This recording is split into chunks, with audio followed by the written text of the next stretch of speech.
Monster Hunter World was my first experience with the rich and storied game series. Over 333 hours, 66 achievements, and defeating 𝙀�プ𝙋𝘼𝙉, World has easily become one of my top 5 games of all time. Fast forward to today, and we are a mere number of days away from the next generation for the series, Monster Hunter Wilds. Luckily, I was able to play during different playtest periods leading up to the release, and I had an absolute blast.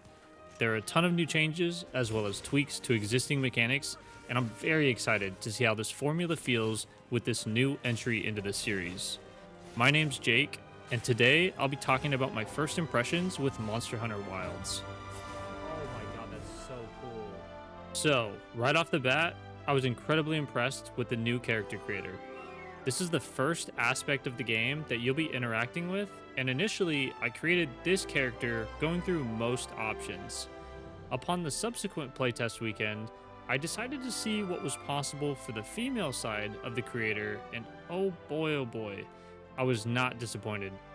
After combing through every option I could, I'd say this is easily up there with the best creators we have to date in gaming right now. The animation on the hair, as well as all the different choices, specifically had me geeking out. Noticeably, there's even some jiggle physics present. Now, I'm not going to say that that was necessary, but fantastic use of dev resources. 10 out of 10. Thank you, Capcom.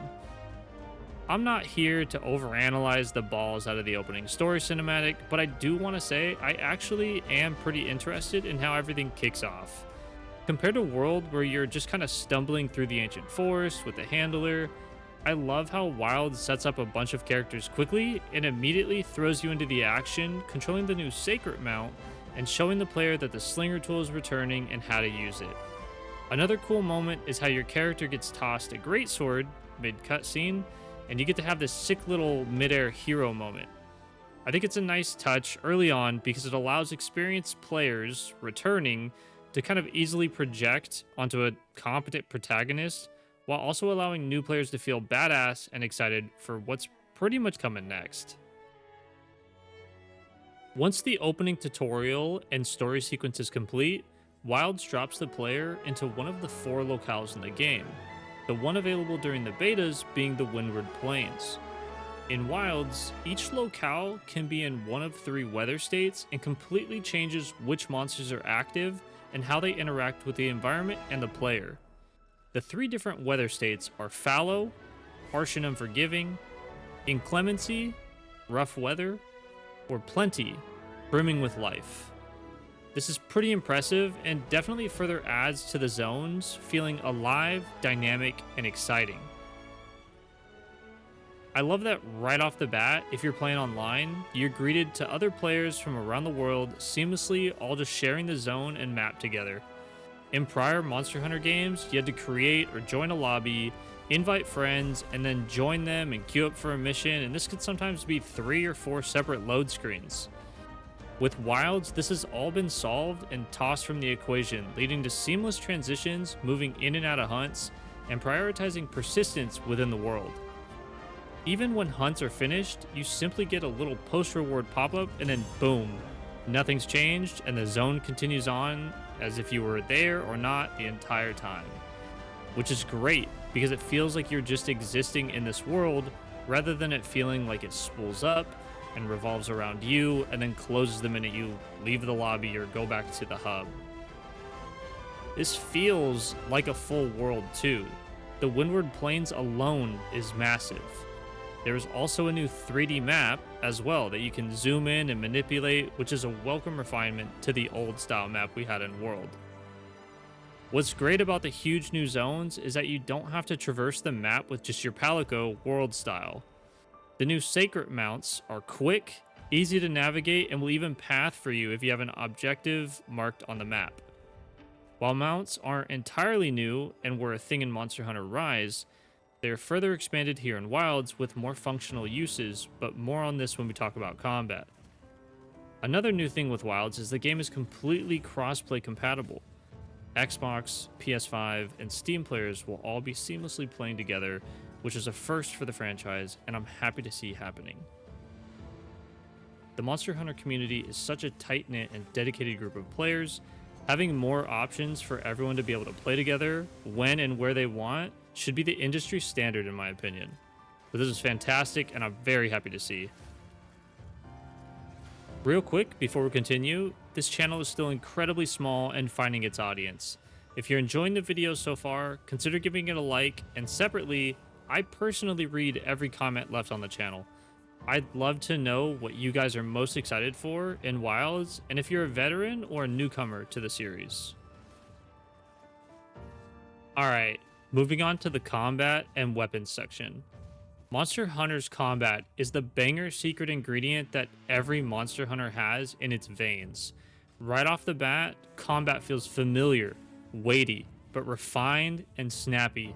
And we know these tests have been older game builds, so look forward to further improvements in the full release relating to combat, weight, and balancing.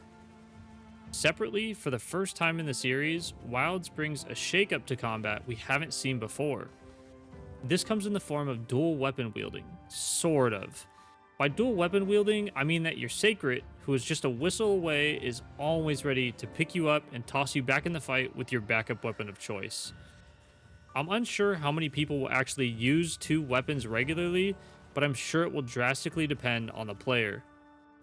Personally, I'm one of those dirty weeb player smacking longsword users, but before you comment, I have been practicing with the Charge Blade in World, so I'm super stoked to run a Charge Blade longsword combo through Wilds and see how that feels. Veteran players will be happy to know that there have also been tweaks to all 14 main hunting weapons, leaving tons of room for experimentation among their favorite weapons. For example, the longsword has new basic attacks when the spirit gauge is red. There's a new final combo attack that can be performed after its famous Spirit Helmbreaker attack that also gives a massive poise boost during the animation.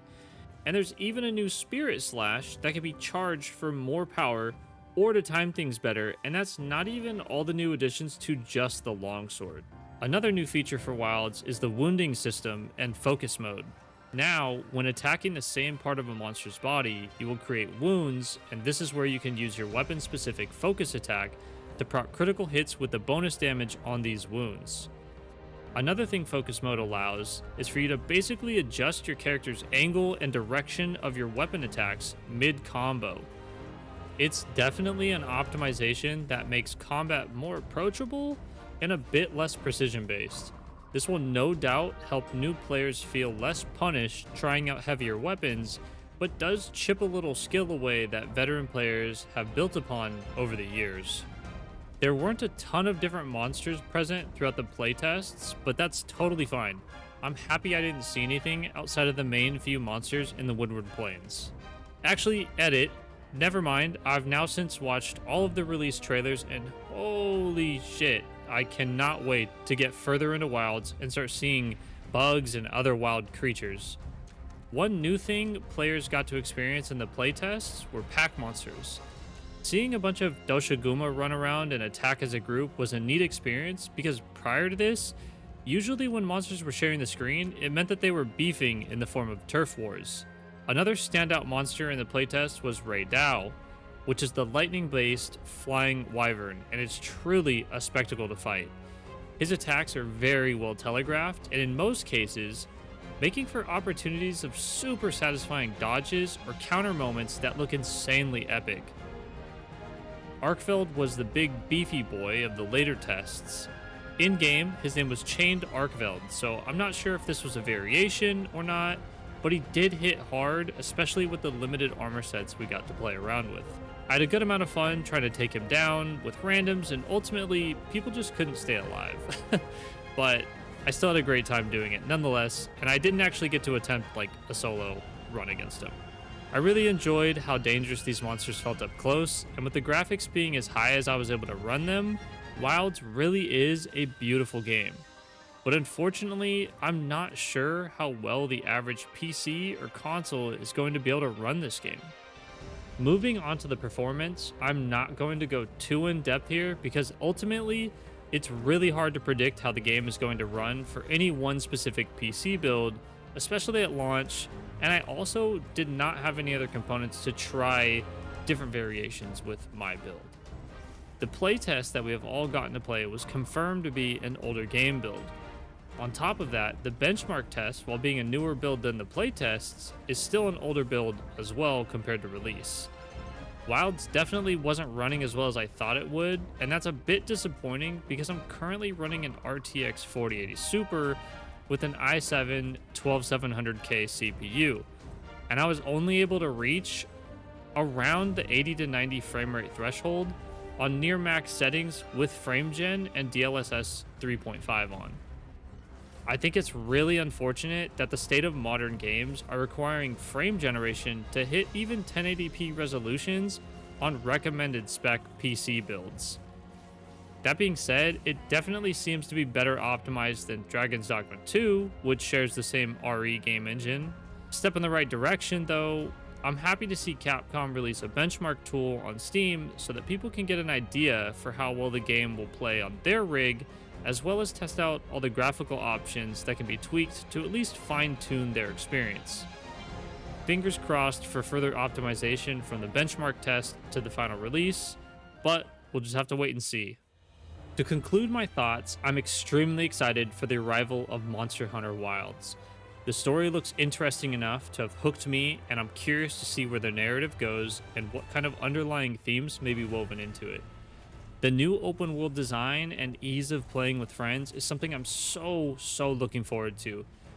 Even just being able to see players in your lobby running around and not being confined to a specific gathering hub really makes you feel like you're sharing your experience with all of the other hunters worldwide. My experience playing in Monster Hunter World with a few of my best friends definitely enhanced the memorability of our playthrough. I also didn't touch on the music at all in this video, but I do want to note the music I've heard so far and the main theme for Monster Hunter Wilds has already been ingrained into my brain. I'd love to go over the tracks in maybe another video post-launch after encountering all the new monsters and environmental tracks that are here on offer. Just knowing that in Wilds we'll be sharing worlds and jumping in and out of each other's hunts seamlessly without having to endure a million load screens has me praising Capcom already. Touching on gear and power progression, I'm really happy to see more flexibility with armor choice and that each weapon will get its own unique model as well. I will 100% deviate from the story to make layered armor and specific weapons if I think they are sick looking.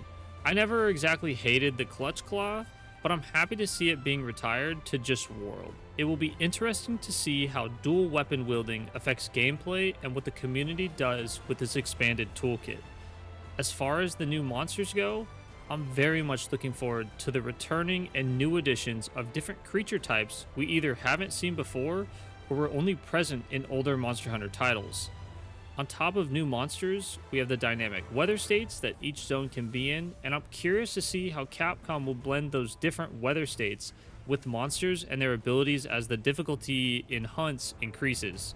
Performance can be a little shaky depending on your build, but hopefully the wide range of graphical options allows people the leeway they need to just be able to enjoy the game how they want, whether that's prioritizing frame rate or quality. If you do have the ability to run medium tweaked graphical settings while bumping up the render quality, it really is a stunningly beautiful game. Overall, this has been my impression so far of Monster Hunter Wilds, and I want to thank you personally for watching. I'll be making more Monster Hunter Wilds content post-release, so please subscribe to stay notified for when those videos drop, and I will see you in the next video.